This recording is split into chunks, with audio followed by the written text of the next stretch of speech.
All right. So over the past month or so, pretty much since the Epstein files or what we've gotten of the Epstein files has come out, the Overton window on what people are able to talk about without sounding completely crazy has shifted a pretty significant amount.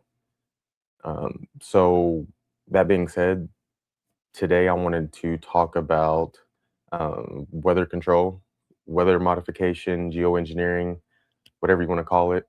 Um, to a lot of people, it probably is something that still sounds crazy or sci-fi, but it's actually been around for quite a while. Um, since well, here, well, actually, no, I'll start with this.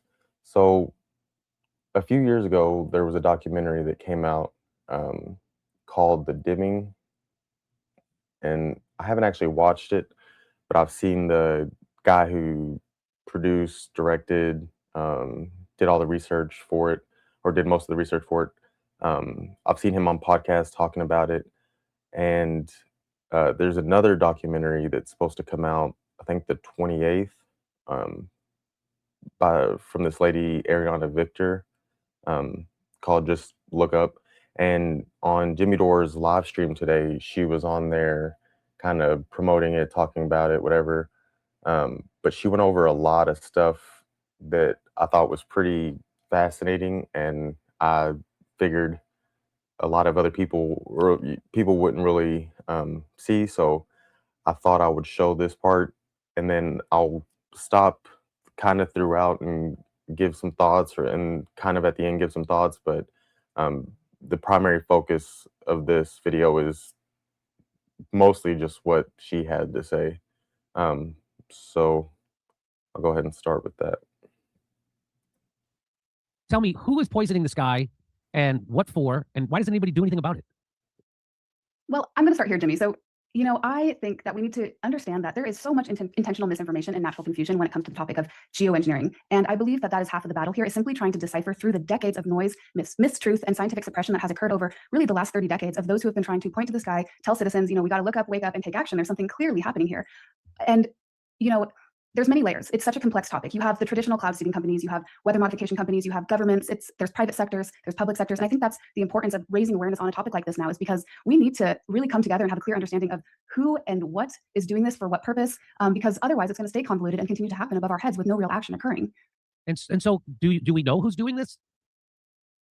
There are many layers. So on one hand, like I said, we do have traditional weather modification, which is the cloud seeding, and that alone has, which we spell out in the film, a lot of the aluminum that's coming down in the rain. We have barium, strontium, these are the three elements. So we have the traditional cloud seeding companies, and there's private sectors. We also know that solar radiation management and SAI, stratospheric aerosol injection, which I believe differs from cloud seeding. Solar radiation management is the plans to chemically block the sun as a means of fighting climate change and stopping the heating of our planet. So that's when you'll see the difference these days. That's when sometimes the lines in the skies go out, they'll create those grid mark patterns, and by 4 o'clock, the sky is completely white and we can no longer see sunset. So those are the programs that no one is admitting to actually doing. They continue to tell us that these are just theoretical. I have the White House document right here. It's the congressionally mandated research plan to start researching some of the solar radiation management technologies, but they say we've never implemented them. They're all theoretical. They're all in research. We must study them as a means of fighting climate change. So I don't have the most solid, I wish I had a more solid answer for you, but I know that there's so many different people. And I do believe that a lot of it is military, which is partly why it's under wraps. The citizens don't know. What is the evidence is there evidence that this is happening? Like, your perfect domain is out there. Go to Wix and make it yours. Scientific? The most scientific evidence that we can find is the rain samples, because the rain samples clearly show, especially after these heavy spray days where you see the lines in the sky, you'll have significantly higher amounts of aluminum, barium, and strontium. And aluminum has been talked about again and again in weather modification patents, solar radiation modification patents. Harvard, kind of the mainstream, I guess, project that a lot of people know about is SCOPEX. SCOPEX is the stratospheric controlled perturbation experiment. This was being run by a geoengineer out of Harvard University, funded by Bill Gates as one of the investors. And this program has since been shut down. But again, to this day, they'll tell us that no experiments have ever taken place. Every field test that has been attempted to go into operation has been shut down, either by indigenous activists or activist groups in general, which is awesome to hear about. But yet they point to these programs and tell us, look, it's not actually happening. And I believe in some ways it's almost the distraction mechanism where we're looking over here and looking at what the media is telling us, well, there's some other entity that is spraying above our heads. And so the best evidence that we have is we can look at we really have to look at it from such a holistic viewpoint where we see, okay, this is what the Harvard project is saying we use. We can look at these scientific documents and see that aluminum is going to be most effective, yet the media tells us it's only sulfur. And then we can test the rain after we see these heavy spray days. They test the rain with just normal clouds. We don't get aluminum. You test the rain after heavy spray days. There's significant amounts of aluminum. So people all over our country have been doing this for decades. And at this point, for me, that's the most solid evidence. And yeah, it's in our soil, it's in our trees, it's in us. And so everybody knows the dangers of heavy metals like aluminum, right? They cause all kinds of disruptions in the endocrine system and your immunity, and it also can cross the blood-brain barrier, it can cause Alzheimer's and dementia. There's so many bad things that can come from. What about barium and strontium? What does that do? That's a great question. I actually don't have the specifics of what that does to the body. I know that barium, interestingly enough, they'll use it when you're getting an X-ray. So they'll actually inject you with barium in order to make whatever they're looking at. Let's say it's a brain scan. They'll put barium into the bloodstream so that the brain scans are more visible when you're looking at it through these X-ray electromagnetic technologies. And so that's something that I just found very interesting about barium, because I believe that's probably one of the reasons that they're spraying it into the sky, is because if we're operating these weather modification experiments, all of it, it's not just chemicals. There's electromagnetic component as well, and we're doing so using it with satellites and frequencies. And in order to study what we're doing, I think they use the barium on one hand to be able to have more visibility on the atmospheric level. But of course, it's going to be causing disruption in the body just as much because they're toxins. So RT tweeted this out. U.S. confirmed to poison the sky with toxins. Newly declassified files reveal that the United States used toxins to influence Vietnam's weather. Conspiracy theorists now allege that the CIA could be doing this, mixing toxins into jet fuel to control the population and make people sick. Well, here it is from mainstream news right there. CIA accused of poisoning the sky with toxins as files expose secret weather control agenda. And that's from thedailymail.com by Chris Malari. Once top secret CIA files have detailed America's plans to control the world by manipulating the weather. The documents, declassified in 2003, discuss the controversial topic of weather modification, the tactic of launching rockets or using planes to dump chemicals into the atmosphere that alter the climate and local storm systems. Although the resurfaced documents from 1965 did not mention the specific chemicals used in the experiments, they did discuss the need for more funding of the weather modification projects that would soon be used as a weapon of war. In fact, the memos noted that federal funding for the secret program was set to be 4 times higher in 1967, the same year the U.S. began spraying toxins over Vietnam to cause floods and landslides. And here's the document right here. It says, weather modification is the subject. And in the first paragraph, it says, for your information, some attachments are provided which show the extent of interest and trends in weather modification research in the United States. For example, federal support for 1967 will be 4 times that for 1963 and over twice as large as that of 1965. The copy of the letter from President Johnson to the Secretary of Commerce shows that an expanding program has White House backing. So it seems like this definitely has been researched as a weapon of war. And I'm pretty sure that there was a treaty in the mid-70s that would outlaw this. And what? And MOD. What is MOD? NMOD. The Environmental Modification Treaty. Oh, she knows exactly what it is. So you know about that treaty. So of Yes, course I do. you don't have a treaty for something that doesn't exist. So obviously they had this technology back in the mid-70s. They were funding it heavily by these these new documents show in the 60s. So the government's obviously into this, right? Oh, yeah. I mean, what a better weapon to use than one that the people have no idea is being used against them. There's no one to blame but the forces of nature or even God. And it can allow significant damage to be done. And I think, yes, I think, if we want to go back to, okay, President Lyndon B. Johnson at Southwest Texas State University in May of 1962, which I think is around the same time that the CIA document was surfacing, he states that if you can control the weather, you can control the world. I mean, Henry Kissinger said, if you can control the food, you control the people. Again, so you take it one step further. Well, how do we control the world? We control the weather, because now, what a magnificent force of nature that you now can will your power over. And who knows what happens from there? Interestingly enough, President Lyndon B. Johnson mentions in that speech that the ability to control the world's cloud layer would allow for this control of the world's weather. And so, again, when we come back to these lines in the sky that are being sprayed out and creating these artificial clouds, that's exactly what they are. They're artificial clouds. And I think so many of us, we don't make the connection. And clouds are so innocent. There's something that we look up and we have pastimes as children, for those of us who are lucky enough to have real clouds, of staring in the sky and just, we would make shapes and stories. And with these clouds, they seem so innocent. We don't think about them. And we don't think about that so much control can occur depending on what's going into our atmosphere. I actually have a document here. It's a 1996 Air Force document, and it's called, let me think, I don't have the cover right here, but it was about how to control the weather, owning the weather, and using weather as a force multiplier, once again, in times of war. So you can either degrade enemy forces or you can enhance the territory for our allies. We can give them more rain if we like what they're doing. We can take away the rain. There's so many things that you can do to essentially force your will over a country without having to bomb them, but still causing equal damage in just a very different way. And so in this document here, they talk about artificial weather. This is page 27. They say that this is just a research document. So they add some disclaimer, which adds them some liability and protection from this actually being real technology. But they talk about really, really interesting things here and all the different ways that they can use weather as a tool of war. One thing that I found very, very interesting was that nanotechnology, this is what they quote, nanotechnology offers possibilities for creating simulated weather. So we're entering a time where it says a cloud or several clouds of microscopic computer particles all communicating with each other with a larger control system could provide tremendous capability. So one major advantage of using the simulated weather to achieve a desired effect is that, unlike other approaches, it it makes what otherwise the result of deliberate actions appear to be the consequences of natural weather phenomenons. So again, they talk about these nanotechnologies and how the production of these nanoparticles could be the same price as a pound of potatoes. So this is incredibly lucrative and kind of insane. I mean, you talk about nanotechnology and it sounds so far out there, but the idea of like iCloud, I'm like, oh my God, is this a real, is that legitimate? Do we have microscopic computer particles floating above us in our heads or floating above our heads? And what is that doing when the nanotechnology of the nanoparticles of aluminum and all these other heavy metals are raining down on us? So I get why they would want to control the weather for military purposes. What do they get out of doing that over Los Angeles, Atlanta, Portland? What do they get out of doing that to us at home? Is it, now Professor Yang, we had on the show last week, and he talked about how there's an elite cabal of people who want to cull the herd population. They want to actually shrink our population. Is it something like that? I really believe so much of this is rooted in a depopulation agenda. Absolutely. The story that I began to see coming into this, and as a Californian, I grew up a mega environmentalist. I would never, ever in a million years think that I'd be holding the perspective that I have today. I was a big time climate change activist. I come from a very environmental family. My father was a soil scientist, and his mission was to save the world through carbon sequestration, getting the carbon out of the air, and regenerative organic farming.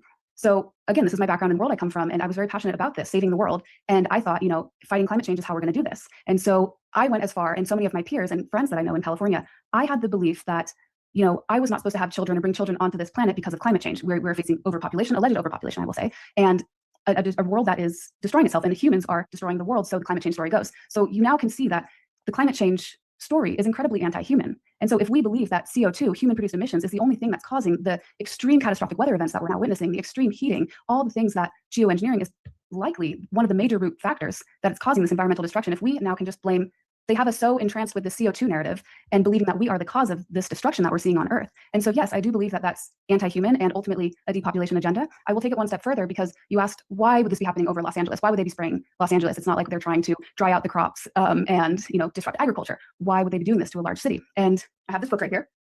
So The Geoengineered Transhumanism is a book by researcher Alana Freeland, and she goes deep. This is the third book in her series. One of her first two books were about the spraying of the sky, and with every book, inevitably, her research got deeper and deeper, and so the rabbit hole goes. So in this book here, it talks about not only terraforming the Earth, but also how this geoengineering is directly linked to a desire to transform the human body as well.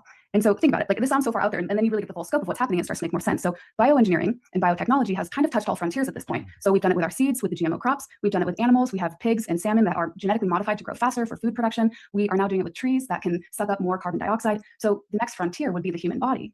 And so this comes in many forms. We look at the mRNA vaccine that's modifying our messenger RNA. So that's directly modifying our DNA. But with the nanotechnology involved. So Alana and many others believe that the chemicals being sprayed from geoengineering systems, this nanotechnology mixed with the electromagnetic technologies, which come in the form of the ionospheric heaters. We have the Nexarad weather systems. They're kind of those big balls that people, like the big white orbs that people might see. And then the 5G towers that have recently rolled out in 2020. So this is all kind of being integrated as kind of this global control grid that ultimately enables what Alana Freeland would call a transhuman future, where humans merge with artificial intelligence and synthetic biology. And so again, to most normal people hearing this for the first time, it's going to sound like a crazy conspiracy theory, but really this falls under the concept of something that is very well documented and out in mainstream media, and that's the fourth industrial revolution. And so that is the brainchild of Klaus Schwab of the World Economic Forum. And the fourth industrial revolution signifies a time in which we will witness a blurring of boundaries between digital technology and natural biology. That's how they define it themselves.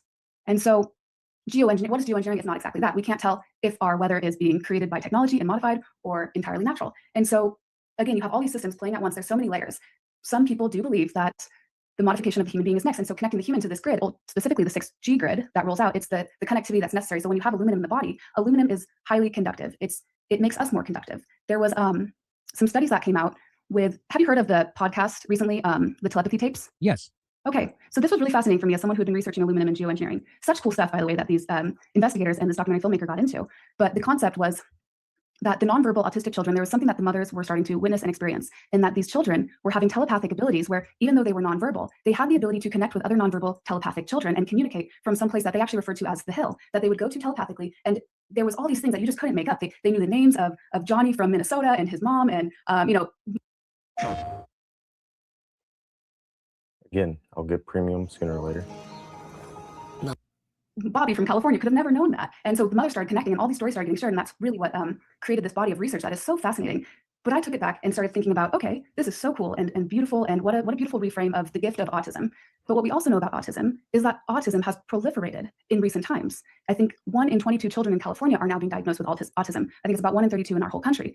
I want to say it was, correct me if I'm wrong if you know the stats, I want to say just 100 years ago, or it was 150,000. I don't have my stats correct, but it skyrocketed. It was exponential growth kind of out of nowhere. And we know there's several factors for that, one being the vaccines, but I think another is the aluminum from the geoengineering. Because Chris Exley, he's a professor out of the UK, Dr. Chris Exley, he's an aluminum researcher, and he discovered that he actually was able to get a hold of some kids who had passed away. They were autistic. So post-mortem, he took a look at their brains and cut them open and saw there was high levels of aluminum in the brain of these autistic children. And we know the same to be true with Alzheimer's. So I'm making it all full circle. In the very beginning of the telepathy tapes, a story was told about Lucy Obell, the I Love Lucy actress. And she had apparently gone to the dentist and was driving in her car one day and started to hear radio signals and could hear the music playing in her head. She got freaked out, called her dentist and said, "What is happening?" And they said, "Oh, that's because we put metal in your mouth. Your mouth is now acting as a receiver to these frequencies. So that's probably why you're picking up the radio stations and the music in your head and you can hear it through your mouth."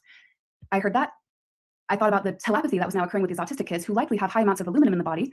And is that a reason that they're now able to be connected on this telepathic frequency grid that we don't otherwise have an explanation for? Does it have anything to do with the high amounts of aluminum that's in their body? I don't know, but it's just a very interesting curiosity that came into my brain as I was researching all of this. Well, it turns out Lucy Obell. So there's not too much to expand on there. Ariana covered a lot, but here's one thing, which I said, I think at the beginning, that weather modification's been around since the 70s. It's actually been further back than that. But here is Operation Popeye. I hadn't heard of this one before, but it was a top secret U.S. military weather modification program during the Vietnam War that used cloud seeding to prolong the monsoon season by dispersing silver iodide into clouds. The operation aimed to create excessive mud, cause landslides, and wash out the Ho Chi Minh Trail supply routes. So there's that. I think in even World War II, they were using it to like put up these mists of, or like put up these walls of smoke and stuff to like hide ships. Yeah, here it is, this smoke curtain. I mean, I guess that's not really weather modification as much, but either way, so there was cloud seeding and Operation Popeye during the Vietnam War. And then here, even you'll see like in Saudi Arabia, they use cloud seeding to make it rain there. So that, I mean, they're in the middle of a desert. So they use silver iodide or salt. So there's that. But I mean, there's also another guy named Eric Hecker that he's been on a couple podcasts talking about. He worked in Antarctica and was talking about, or he worked in Antarctica for Raytheon, and he had access to all this crazy technology that's down there. But apparently they have this giant neutrino detector. I forgot what it's called. It's some weird name, but apparently that has been used to cause earthquakes. Like there was one in Christchurch. I think it was Christchurch, Switzerland, or something like that. That supposedly he said was a misfire. It was an accident, but he's talked about how, you know, they can control hurricanes and strengthen them and weaken them and steer them, all this different stuff. And as you could see from what Ariana was talking about in with Jimmy Dore there, it connects to a lot more than just being able to control, like make it rain more, make it rain less, or anything like that. It can be used for obviously warfare, military purposes. You know, you don't need to bomb people if you can cause a massive earth, you know, massive hurricane, or I don't know, some other natural disaster. And then there's also the aspect of depopulation, like she mentioned, and population control as far as behaviors. Um, there was the transhuman aspect, you know, possibly using the metals that they're releasing to get into our systems and eventually, you know, control us with different tactics, like I guess 6G or whatever. Um, and then she mentioned the thing about the telepathy tapes and these kids that have nonverbal autistic kids that are able to communicate with each other and all this type of stuff, having high amounts of aluminum, or this doctor had checked these autistic kids and found high amounts of aluminum in their brains. So, I mean, clearly there's um, connections between the things that are being released in the sky. When you look up and you see the lines at what it's called, so these contrails are the lines that are what they say are supposedly the lines that you see left in the sky behind planes. Um, the only issue is those are caused by water vapor and they disperse pretty quickly. Um, whereas the ones like this that you see in the sky, those are chemtrails. And chemtrails was one of those things that used to be considered a major conspiracy theory, but as I've kind of shown, it's not so much a theory anymore as, a reality. So I thought that was a interesting topic of discussion. Definitely look into uh, the the Deming documentary. Just look up whenever it comes out. Check out Eric Hecker. He's been on the Sean Ryan show. What is it? Camp Cagnon with Mark Cagnon. Check him out. He's got some pretty fascinating things, stories. So yeah. All right. Well, I think that's it. I'll see you in the next one.